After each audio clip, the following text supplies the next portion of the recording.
Ya, pernyataan yang disampaikan Tamara, Yuda, dan Angger Dimas kepada tim penyidik memang saling bertolak belakang. Tamara menegaskan putranya bisa berenang, namun Yuda justru mengaku mengajari Dante berenang. Sementara Angger Dimas bersikeras menyatakan putranya takut diajak ke kolam renang. Entah pernyataan siapa yang lebih mendekati fakta, yang pasti Angger Dimas dan Tamara sudah menjalani pemeriksaan psikologi forensik di Polda Metro Jaya. Demikian pula tersangka Yuda sudah diperiksa kejiwaannya selama 7 jam untuk memastikan apakah duda satu anak itu memang menyimpan kemarahan pada Dante, sehingga tega menenggelamkan bocah tak berdosa itu ke kolam renang sebanyak 12 kali. Pokoknya semua pacaran sama 2 tahun aku seperti apa, semua udah aku sampaikan ke penyidik, terus tadi ke tim psikolog forensik, psikolog advisor ya, udah aku jelaskan semua. Nggak boleh maaf karena sifatnya rahasia konselingnya, jadi klien kami belum bisa menyampaikan. Modus operandi yang dilakukan berdasarkan hasil penyelidikan maupun penyidikan bahwa tersangka melihat ke arah kanan dan kiri, memastikan tidak ada orang yang melihat, lalu kemudian membenamkan korban ke dalam kolam sebanyak 12 kali.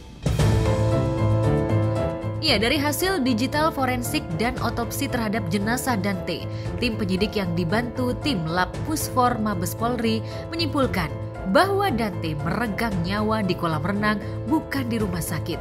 Bocah malang itu tak bernafas setelah dibenamkan terakhir kali oleh Yuda selama 54 detik non-stop. Dengan durasi waktu yang bervariatif, antara lain 14 detik, kemudian 24 detik, kemudian 4 detik, kemudian 2 detik, kemudian 26 detik, kemudian 4 detik, 21 detik, 7 detik, 17 detik, 8 detik, dan 26 detik.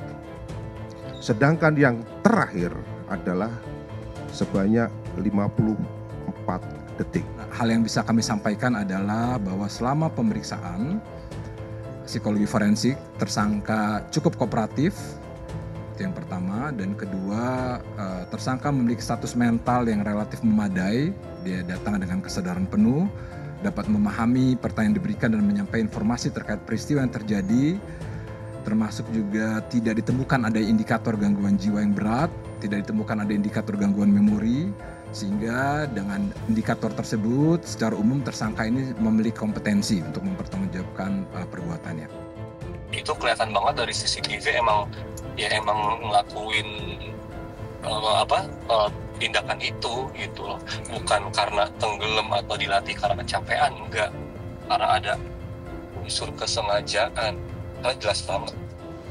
Saya sih pengen nyampein aja ya kalau misalnya dia nonton, apa yang kau tuai, apa yang kau tanam itu yang kau tuai, gitu. Ya tabur tuai aja lah. Aku udah speak up sama penyidik dan psikolog, jadi apa yang aku tahu udah sejujur-jujurnya. Hasil digital forensik dan otopsi jenazah Dante itu membuat perbincangan di media sosial semakin ramai. Motif tersangka Yuda membunuh Dante pun menjadi topik yang tak ada habis-habisnya. Semuanya menunggu hasil analisa psikologi forensik terhadap duda satu anak itu. Apakah benar di belakang Tamara, Yuda menyimpan kemarahan terhadap Dante dan sengaja mengajak bocah itu belajar berenang untuk menyamarkan aksi pembunuhan yang dilakukannya? Kalau curiga-curiga biar aja nanti pendalaman dan pengembangan dari Polri, dari kepolisian. Perkenalkan, saya Dr. Farah, ingin menyampaikan beberapa temuan terkait dari hasil pemeriksaan dari kedokteran forensik. Kami mengetahui ya bahwa korban telah dimakamkan kurang lebih selama 10 hari, sehingga hasil temuan kami memang secara kesimpulan aja izin Bapak, jadi kesimpulannya memang jenazah almarhum sudah dalam kondisi decomposition lanjut ya, jadi sudah pembusukan lanjut, di mana beberapa kulit di daerah wajahnya, kemudian leher, dada itu tampak sudah menghilang sebagian karena proses pembusukan. Kemudian pada kulit di daerah lain tidak kami temukan ada tanda-tanda kekerasan. Kemudian pada tulang belulang dari korban almarhum juga tidak kami temukan adanya patah maupun retak ataupun hal-hal sifatnya perdarahan atau resapan darah, tidak ada. Lab kami, lab toksikologi lingkungan Puslapfor sudah terkalibrasi, kemudian pemeriksaannya sudah tersertifikasi, instruksi kerjanya sudah tervalidasi, dan instrumennya sudah terkalibrasi oleh ISO 17025 tahun 2017. Jadi pemeriksaan kami adalah sangat valid dan akuntabel, bisa dipertanggungjawabkan.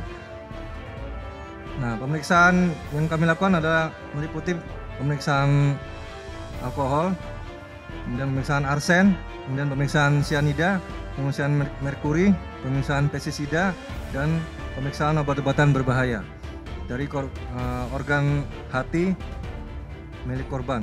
Kemudian hasil pemeriksaan otopsinya juga didukung, kami temukan ada tumbuhan air dalam sumsum tulang dan organ hatinya. Sementara kami menyimpulkan bahwa kondisi korban sesuai dengan korban meninggal akibat tenggelam atau masuknya air ke dalam saluran pernafasannya. Di luar proses penyidikan kasus kematian Dante yang menyita perhatian publik, kehidupan pribadi Tamara pun menuai sorotan tajam. Banyak netizen yang mengambil screenshot bahkan memposting ulang video Tamara usai pemeran FTV kelahiran 24 Januari 1995 itu menggelar tahlilan hari ke-14 Dante beberapa waktu lalu. Wajah Tamara yang dipoles make up serta senyumnya yang sumringah dinilai netizen kurang pantas diperlihatkan oleh seorang ibu yang baru saja kehilangan putranya karena menyiratkan keceriaan. Tapi benarkah analisa netizen yang maha tahu itu? Seperti inilah analisa pakar mikroekspresi. Kalau dibilang bahwa udah ketahuan dia dibunuh kok dia nggak sedih ya? Kalau foto dia tersenyumnya itu sebelum ketahuan, ya bisa jadi itu dia masih nggak ada beban. Misalnya itu satu, karena kan dia difoto dulu, baru beberapa hari kemudian ketahuan bahwa ternyata sebetulnya anaknya dibunuh. Gitu loh. Masa foto bisa mundur, bisa berubah bentuk gitu, begitu ketahuan langsung jadi sedih, itu kan nggak bisa. Yang kedua, cara orang di dalam melepas stresnya, beban, kondisi depresinya, itu beda-beda.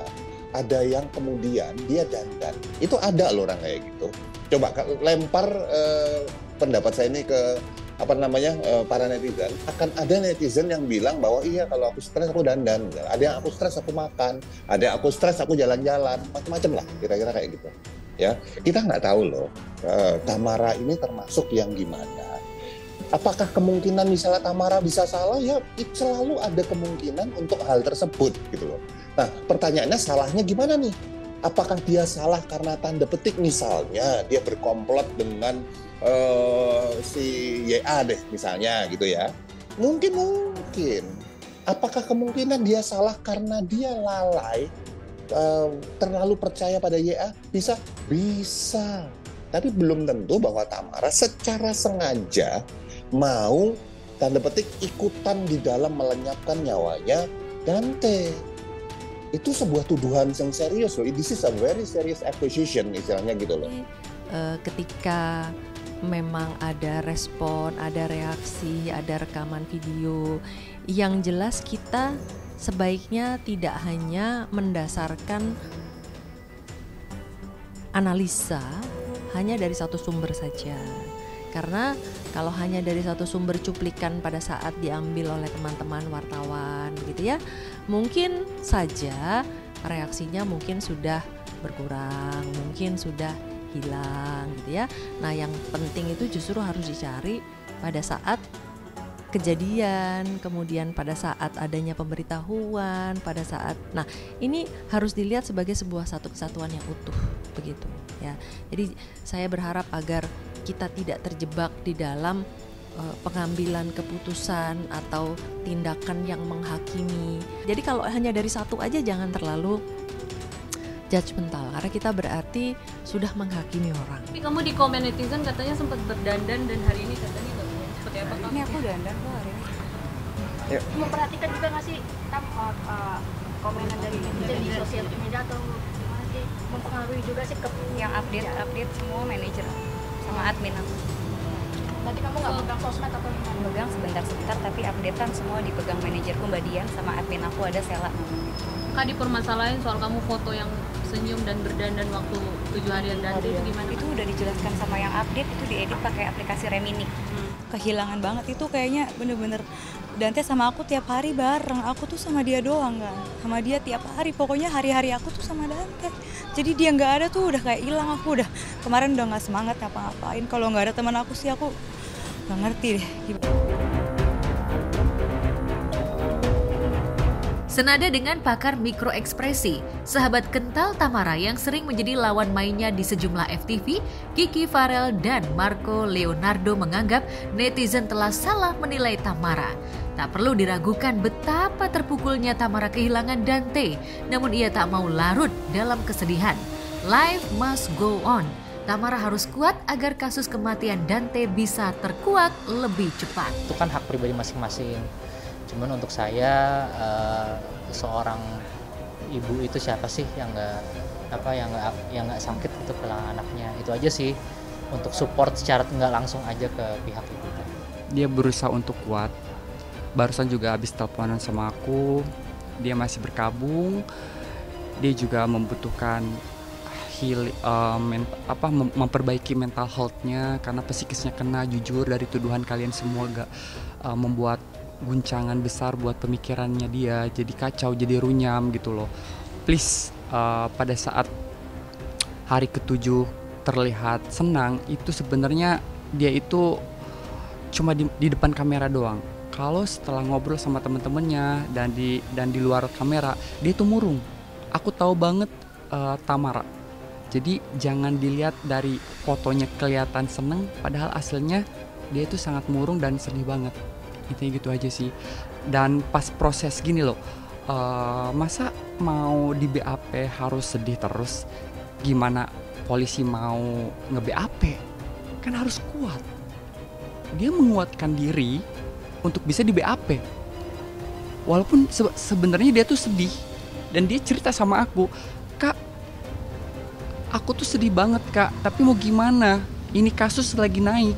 Ini kasus lagi bener-bener harus dibereskan gitu loh, harus ada win solution gitu loh." Dan akhirnya aku kuatin di BAP walaupun sebenarnya aku nggak kuat. Jadi kalian bisa menilai.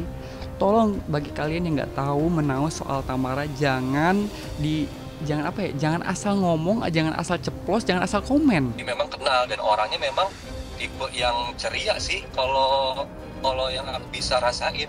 Karena kalau ada masalah apa, dia suka cerita, tapi cerita tuh sambil kayak senyum-senyum, kayak ketawa gitu. Makanya pas awal, lu lagi ada masalah sama pacarmu tapi kenapa sambil senyum-senyum? Ternyata memang orangnya ya begitu bawaannya. Kalau dari mimik wajah memang ini juga perkiraan masih ada yang belum diungkapkan dari atas kejadian putranya meninggal. Ada sesuatu yang ia ungkapkan tapi masih ditahan dulu, mungkin berharap dengan bantuan yang sekarang Polda laksanakan bisa terungkap apa yang sebenarnya motif terjadi terhadap putranya yang berkaitan melibatkan YA sebagai tersangka saat ini. Saat ini mungkin belum semua apa yang disampaikan, belum ada keberanian untuk mengatakan hal itu. Masih ada sesuatu yang disimpan, yang masih berpikir ada keraguan kalau seandainya saya sampaikan berakibat seperti apa dan bagaimana. Tapi sambil kita nunggu hasil nantinya, berharap dengan adanya Polda memeriksa ini akan lebih jelas lagi, lebih detail lagi, lebih cepat terungkap. Tapi pasti terungkap.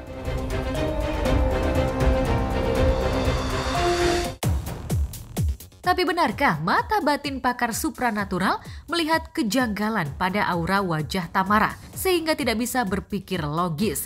Benarkah Yuda adalah sosok temperamen yang ditakuti sejumlah pesohor karena dekat dengan sejumlah anak pejabat?